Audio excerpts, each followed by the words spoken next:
Mana koyum ah? Ha? Mana amal koyum? Ha? Bos kami. Ha? Bos kami. Belakang tu. Ha? Bos kami. Ah, amal koyum. Belakang tu. Belakang tu. Nak bagi sampai bilik hari. Banyak tau ni. Koyum. Assalamualaikum. Koyum ada koyum. Koyum ada koyum. Nak jumpa koyum tak? Assalamualaikum koyum. Koyum dah. Woi. Nak jumpa koyum tak ni? Ha? Ni apa nak tahu? Tak boleh. Dah tadi ada pehantaran daripada nama koyum ah. Lambat Yot. Tengok aku dah pada hari tu lagi baru lah nak bagi. Ha, Tengok dok. tak Yot. Tengok tak. Pada hari tu lagi. Jalan jam. Jalan jam tu korok dia dekat seminggu dah. Biasa kau dua online tak apa hari. Oh dia lambat lah. Oh, sorry Mana lah lah. makan di 2 minit pun dah. Kian. Dah tu nak 4 balang ke 5 balang? Tak tahu. Lima, tak ingat. lima, Oh lima. 5 betul dah tu. Kalau ada 10 bagi 10 apa? Oi, koyum support saya tu. Lambat awak nak makan sekarang. Motor pilih makan tu.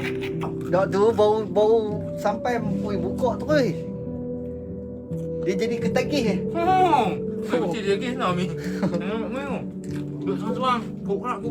Kalau apa Better order online tak apa. Jangan order kat dia. Order kat dia partner sampai. Order online lagi bagus.